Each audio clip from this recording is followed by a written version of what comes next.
नमस्कार। ये रामायण कथा पूरी तरह से श्रीमद् वाल्मीकि रामायण के ऊपर आधारित है। यदि आप इसका निरंतर श्रवण करते रहना चाहते हैं तो इस चैनल को सब्सक्राइब ज़रूर कर लें और आगे आने वाली सभी पॉडकास्ट के नोटिफिकेशन के लिए बेल आइकन को भी ज़रूर से प्रेस कर दें। अब हम सुनेंगे 7वां सर्ग, भगवान विष्णु द्वारा राक्षसों का संहार।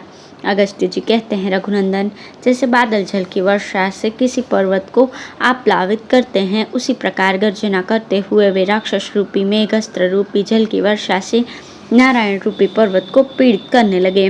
भगवान श्री विष्णु का श्री विग्रह उज्ज्वल श्याम वर्ण से सुशोभित था और अस्त्र शस्त्रों की वर्षा करते हुए वे श्रेष्ठ निशाचर नीले रंग के दिखाई देते थे। इसलिए ऐसा जान पड़ता था मानो अंजनगिरी को चारों ओर से घेर कर मेघ उस पर जल की धाराएं बरसा रहे हों। जैसे टिड्डी दल धान आदि के खेतों में, पतंगे आग में, डंक मारने वाली मक्खियां मधु से भरे हुए घड़े में और मगर समुद्र में घुस जाते हैं, उसी प्रकार राक्षसों के धनुष से छूटे हुए वज्र, वायु तथा मन के समान वेग वाले बाण भगवान विष्णु के शरीर में प्रवेश करके इस प्रकार लीन हो जाते थे जैसे प्रलय काल में समस्त लोक उन्हीं में प्रवेश कर जाते हैं। रथ पर बैठे हुए योद्धा रथों सहित, हाथी सवार हाथियों के साथ, घुड़सवार घोड़ों सहित तथा पैदल पांव पयादे ही आकाश में खड़े थे। उन राक्षस राजों के शरीर पर्वत के समान विशाल थे। उन्होंने सब ओर से शक्ति, रिष्टि, तोमर और बाणों की वर्षा करके भगवान विष्णु का सांस लेना बंद कर दिया। ठीक उसी प्रकार जैसे प्राणायाम द्विज के श्वास को रोक देते हैं, जैसे मछली महासागर पर प्रहार करे, उसी प्रकार वे निशाचर अपने अस्त्र शस्त्रों द्वारा श्रीहरि पर चोट करते थे। उस समय दुर्जय देवता भगवान विष्णु ने अपने शांग धनुष को खींचकर राक्षसों पर बाण बरसाना आरंभ किया। वे बाण धनुष को पूर्ण रूप से खींचकर छोड़े गए थे, अतः वज्र के समान सही और मन के समान वेगवान थे। उन पैनों बाणों द्वारा भगवान विष्णु ने सैकड़ों और हजारों निशाचरों के टुकड़े टुकड़े कर दिए। जैसे हवा उमड़ी हुई बदली एवं वर्षा को उड़ा देती है, उसी प्रकार अपनी बाण वर्षा से राक्षसों को भगाकर पुरुषोत्तम श्रीहरि ने अपने पांचजन्य नामक महान शंख को बजाया। संपूर्ण प्राण शक्ति से श्रीहरि के द्वारा बजाया गया वो जल जनित शंखराज भयंकर ध्वनि से तीनों लोकों को व्यथित करता हुआ सा गूंजने लगा। जैसे वन में दहाड़ता हुआ सिंह मत वाले हाथियों को भयभीत कर देता है, उसी प्रकार उस शंखराज की ध्वनि ने समस्त राक्षसों को भय और घबराहट में डाल दिया। वो शंख ध्वनि सुनकर शक्ति और साहस से हीन हुए घोड़े युद्ध भूमि में खड़े न रह सके। हाथियों के मद उतर गए और वीर सैनिक रथों से नीचे गिर पड़े। सुंदर पंख वाले उन बाणों के मुख भाग वज्र के समान कठोर थे। वे शांग धनुष से छूटकर राक्षसों को विदीर्ण करते हुए पृथ्वी में घुस जाते थे। संग्राम भूमि में भगवान विष्णु के हाथ से छूटे हुए उन बाणों द्वारा छिन्न भिन्न हुए निशाचर वज्र के मारे हुए पर्वतों की भांति धराशायी होने लगे। श्रीहरि के चक्र के आघात से शत्रुओं के शरीरों में जो घाव हो गए थे, उनसे उसी प्रकार रक्त की धारा बह रही थी, मानो पर्वतों से गेरु मिश्रित जल का झरना गिर रहा हो। शंखराज की ध्वनि, शांग धनुष की टंकार तथा भगवान विष्णु की गर्जना, इन सब के तुमुल नाद ने राक्षसों के कोलाहल को दबा दिया। भगवान ने राक्षसों के कांपते हुए मस्तकों, बाणों, ध्वजाओं, धनुषों, रथों, पताकाओं तथा तरकशों को अपने बाणों से काट गिराया। जैसे सूर्य से भयंकर किरणें, समुद्र से जल के प्रवाह, पर्वत से बड़े बड़े सर्प और मेघ से जल की धाराएं प्रकट होती हैं, उसी प्रकार भगवान नारायण के चलाए और शांग धनुष से छूटे हुए सैकड़ों और हजारों बाण तत्काल इधर उधर दौड़ने लगे। जैसे सरप से सिंह, सिंह से हाथी, हाथी से बाघ, बाघ से चीते, चीते से कुत्ते, कुत्ते से बिलाव, बिलाव से सांप और सांप से चूहे डरकर भागते हैं, उसी प्रकार वे सब राक्षस प्रभावशाली भगवान विष्णु की मार खाकर भागने लगे। उनके भगाए हुए बहुत से राक्षस धराशायी हो गए। सहस्त्रों राक्षसों का वध करके भगवान मधुसूदन ने अपने शंख पंचजन्य को उसी प्रकार गंभीर ध्वनि से पूर्ण किया जैसे देवराज इंद्र मेघ को जल से भर देते हैं। भगवान नारायण के बाणों से भयभीत और शंखनाद से व्याकुल हुई राक्षस सेना लंका की ओर भाग चली। नारायण के सहायकों से आहत हुई राक्षस सेना जब भागने लगी, तब सुमाली ने रणभूमि में बाणों की वर्षा करके उन श्रीहरि को आगे बढ़ने से रोका। जैसे कोहरा सूर्यदेव को ढक लेता है, उसी प्रकार सुमाली ने बाणों से भगवान विष्णु को आच्छादित कर दिया। यह देख शक्तिशाली राक्षसों ने पुनः धैर्य धारण किया। उस बलाभिमानी निशाचर ने बड़े जोर से गर्जना करके राक्षसों में नूतन जीवन का संचार करते हुए रोषपूर्वक आक्रमण किया। जैसे हाथी सूंड को उठाकर हिलाता हो, उसी प्रकार लटकते हुए आभूषण से युक्त हाथ को ऊपर उठाकर हिलाता हुआ वो राक्षस विद्युत सहित सजल जलधर के समान बड़े हर्ष से गर्जना करने लगा।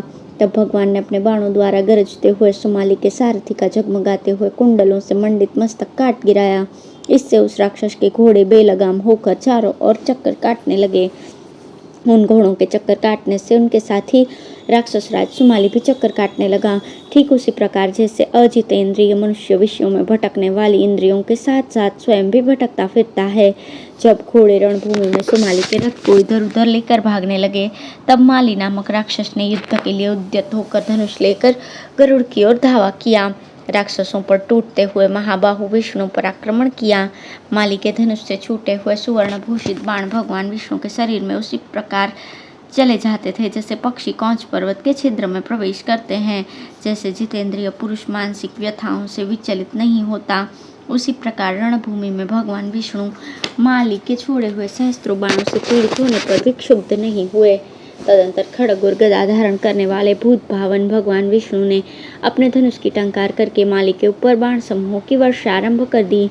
वज्र और बिजली के समान प्रकाशित होने वाले वे बाण माली के शरीर में घुसकर उसका रक्त पीने लगे, मानो सर्प अमृत रस का पान कर रहे हों।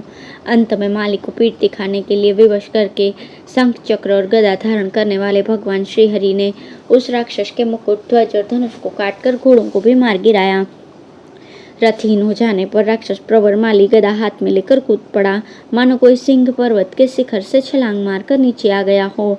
जैसे यमराज ने भगवान शिव पर गदा का और इंद्र ने पर्वत पर वज्र का प्रहार किया हो, उसी प्रकार माली ने पक्षराज गरुड़ के ललाट में अपनी गदा द्वारा गहरी चोट पहुंचाई।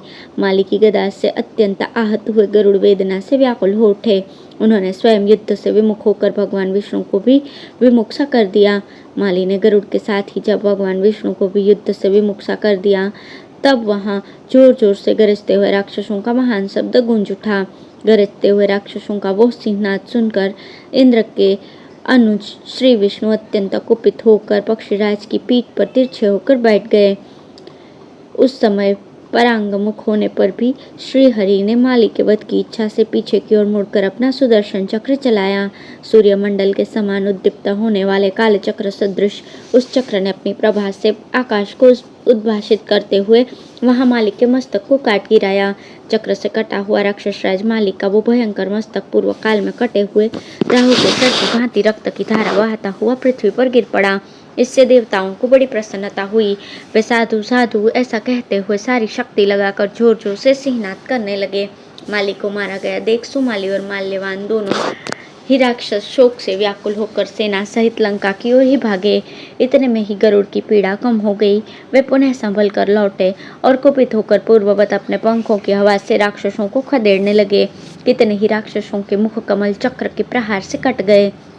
गदाओं के आघात से बहुतों के वक्षस्थल चूर चूर हो गए। हल के फाल से कितनों की ही गर्दनें उतर गईं। मुसलों की मार से बहुतों के मस्तकों की धज्जियां उड़ गई। तलवार का हाथ पड़ने से कितने ही राक्षस टुकड़े टुकड़े हो गए। बहुतेरे बाणों की पीड़ा से पीड़ित होकर तुरंत ही आकाश से समुद्र के जल में गिर पड़े। भगवान विष्णु भी अपने धनुष से छूटे हुए श्रेष्ठ बाणों और अश्नियों द्वारा राक्षसों को विदीर्ण करने लगे। उस समय निशाचरों के खुले हुए केश हवा से उड़ रहे थे और पीताम्बरधारी श्याम सुंदर श्रीहरि विद्युन्माला मंडित महान मेघ के समान सुशोभित हो रहे थे। राक्षसों की वो सारी सेना अत्यंत उन्मत्त से प्रतीत होती थी। बाणों से उसके छत्र कट गए थे, अस्त्र शस्त्र गिर गए थे, सौम्य वेश दूर हो गया था, आंतें बाहर निकल आई थी और सबके नेत्र भय से चंचल हो रहे थे। जैसे सिंहों द्वारा पीड़ित हुए हाथियों के चित्कार और वेग एक साथ ही प्रकट होते हैं, उसी प्रकार उन पुराण प्रसिद्ध नृसिंह रूपधारी श्रीहरि के द्वारा रौंदे गए उन निशाचर रूपी गजराजों के हाहाकार और वेग साथ साथ प्रकट हो रहे थे।